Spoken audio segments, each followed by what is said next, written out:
Forgive me because I don't know if it's my prescription lenses or what, but I'm having a good time reading this morning. At the end of every 7 years, thou shalt make a release. Why would it be 7 years? The ground regenerates something. It's the perfect number. What was God's?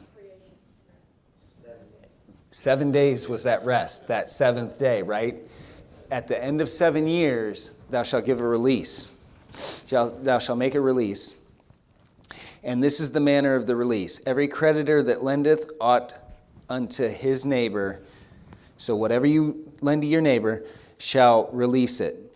He shall not exact it of his neighbor or of his brother, because it is called the Lord's release. Of a foreigner thou mayest exact it again, but that which is thine with thy brother, thine hand shall release.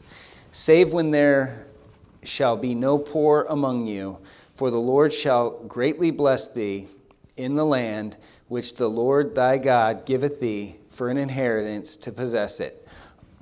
Only if thou carefully hearken unto the voice of the Lord thy God, to observe to do all these commandments which I command thee this day. For the Lord thy God blesseth thee, as he promised thee, and thou shalt lend unto many nations, but thou shalt not borrow, and thou shalt reign over many nations, but they shall not reign over thee. Okay, so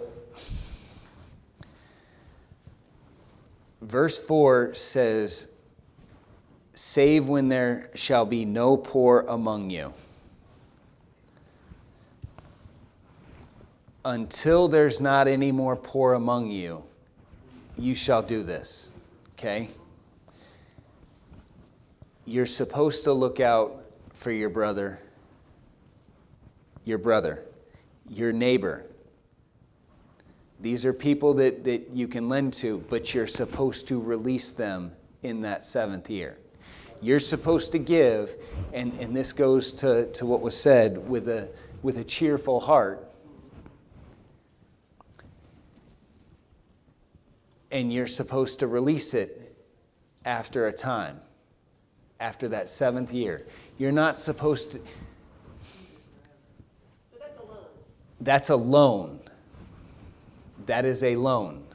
And this is where it gets tricky. This is exactly where it gets tricky. You're giving this loan to somebody because they need it. But then you're going to let it go after a time. If it's not paid back,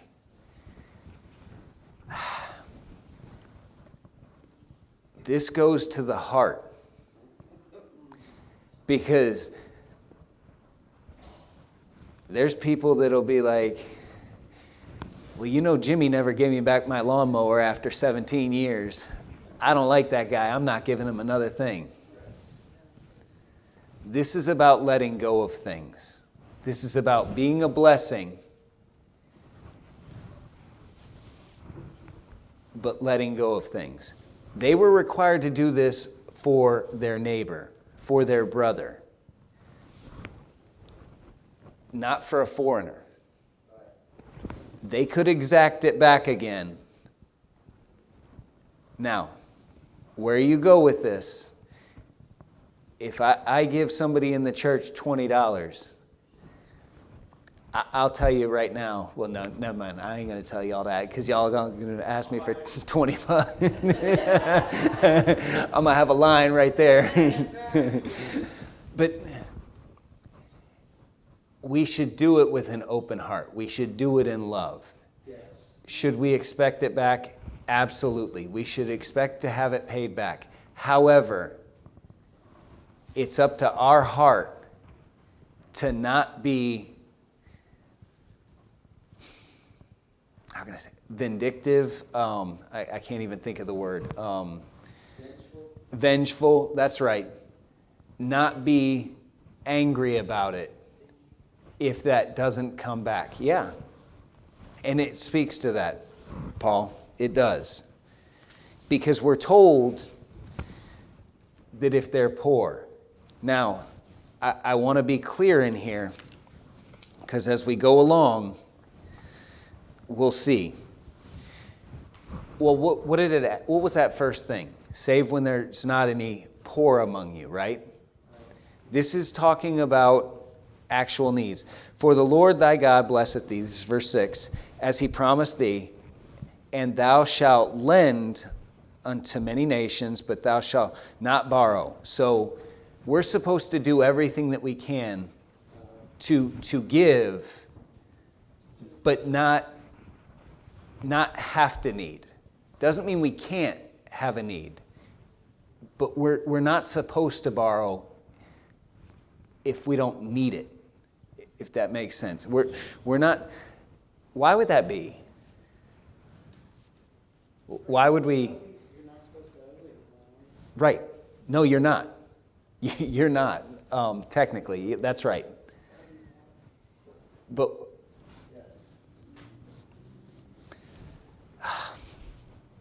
you're not supposed to be under anybody. You're not supposed to subject yourself to anybody. That's also in the New Testament. Yes. Give it to the lender. Yes. And that's what they're saying here. That's what the Lord is saying here, especially not other nations. Why would God tell them that they're not supposed to give to other nations and borrow from other nations? Or I'm sorry, not supposed to borrow from other nations. Why would he say that? Because our trust and faith should be in Jesus, in God, to provide for us. Yes, that right there. That's my answer right there. They're not supposed to reign over us. Now, this goes to unequally yoking yourself. This goes to putting yourself in subjection of something that is ungodly.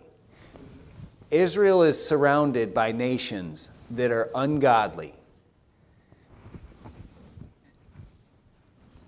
All of the world that they're going to, they're the chosen people. So anybody outside of their nation, they're subjecting themselves, they're putting themselves in debt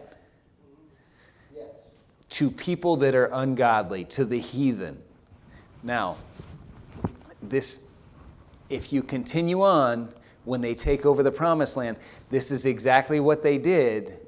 They put themselves into marriages and into situations where they were subject to heathen gods, heathen societies. Okay. If there be any among you, verse 7, if there be among you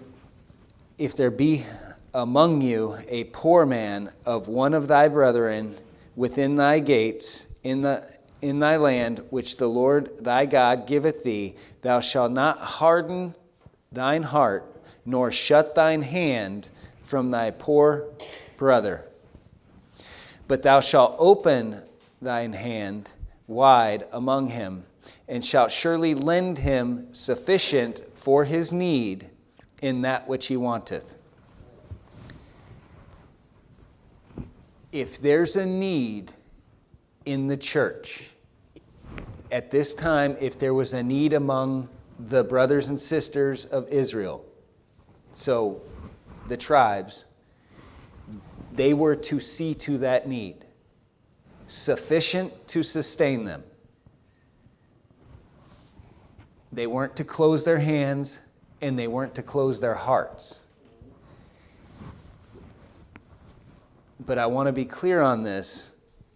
It wasn't whatever their brother wanted. That want there is what they were lacking. Lend him sufficient for his need in that which he wanteth. It's not that he wants a new Jaguar and we're going to get him that. It's that He is wanting food, Yes. and that is a need for them. Beware that there be not a thought in thy wicked heart, saying, the 7th year, the year of release, is at hand, and thine eye be evil against thy poor brother, and thou givest him not, and he cry unto the Lord against thee, and it be sin unto thee. This speaks to verse 7, harden not your heart, shall not harden thine heart, or shut thy hand. Don't think that just because that time of forgiveness is coming, just because Cherie is leaving, I can't do something nice for her. Just because I see somebody as unable to meet that return in a sufficient manner, I'm supposed to say, no, I'll never see that money back. I'm not doing that. That's not how we're supposed to be. Just because we're not going to get something out of it, we harden our hearts. And that's what these verses are speaking to. If we see a need, we're supposed to take care of it. We're supposed to open up our hands and our hearts to that need. Now, going back to that verse 4, where it says, save when there shall be no poor among you. That's verse 4, right? Verse 11. For the poor shall never cease out of the land. So it's never going to happen where we're not going to have somebody without a need among us. It's not going to happen until the Lord calls us home. Therefore I command thee, saying, thou shalt open thy hand wide unto thy brother, to thy poor, and to thy needy in thy land. We're supposed to have a good heart, and we're supposed to open wide. Now, I am not saying, because it's clearly a principle in the New Testament, that we are supposed to give to the poor, to give to the needy. Give. This is speaking of lending, but it's speaking to me, in my perspective, it's speaking to our heart being open to freely taking care of a need, freely taking care of our brothers and sisters in the church as they need. And while expecting a return back of what we've given, while expecting it, not hardening our hearts to demand it, to be, how can I say, be spiteful, be injured emotionally, physically, however, by no return of anything. The Bible's clear about if we can do something, if we're able to feed ourselves, we're supposed to. If we're able to work, we work and we feed ourselves. We take care of ourselves. We have a responsibility to ourselves and to each other to take care of ourselves, to meet our own needs. We're not supposed to live off of somebody else. Right.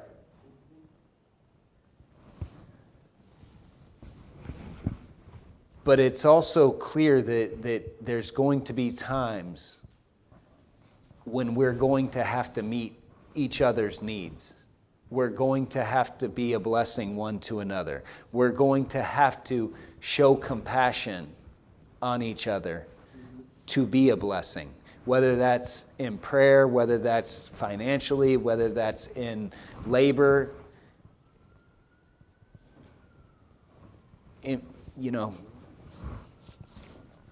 All right, like super, super quick, because I really do want to read these. Matthew chapter 25, and I think, there we go.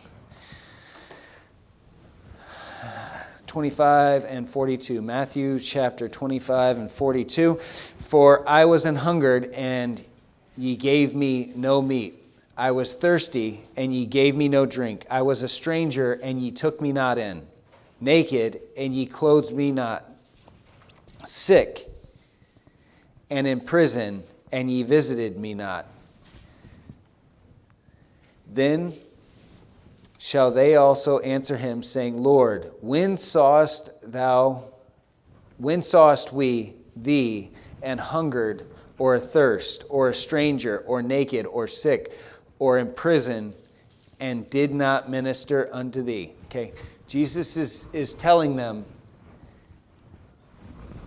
you didn't take care of me when I was poor, when I was destitute, when I was beaten, when I was thrown in jail. And everybody's sitting there going, what are you talking about? That never happened. Then shall he answer them, saying, Verily I say unto you, insomuch as ye did it not to one of the least of these, ye did it not to me. Jesus tells them that because you didn't take care of the least of these, of us, of the need that Cherie has, of the need that Tom has, because I didn't take care of that, I did the same thing to him. Putting this into perspective of what was on Israel, because they hardened their hearts and didn't give, because the year of release was coming, because they were jaded by some previous thing. They let those little things in their lives affect them. I let James not return my lawnmower after 7 years, so now I'm not going to give to him. Now I'm not going to give to Paul. Because I didn't get that $20 back from Mike, I'm not going to give to another cause, to a missionary that comes in. This is where we harden our hearts. This is where we let the church hurt us. And we fall away.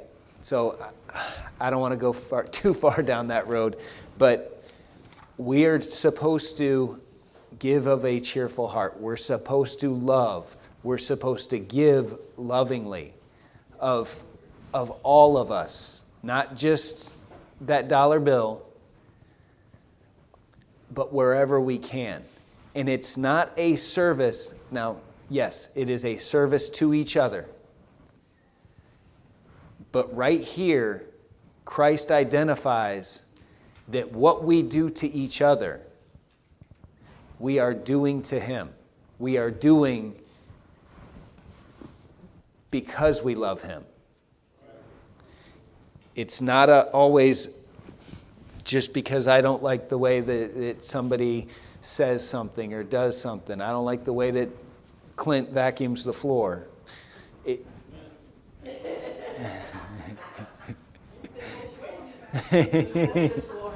It's a dishwasher, yeah. But the thought to remember, the thought to remember there is each one of us has our own blessing.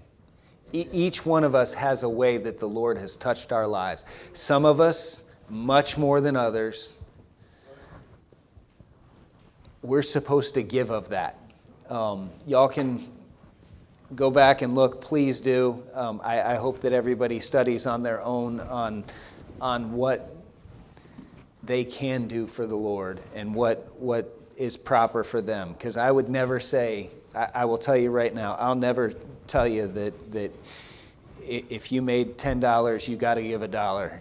You got to give $20. You got to give that. That to me is something that is in your heart. But we refine ourselves day by day. Each time we come together, we build each other, and we should grow. All right.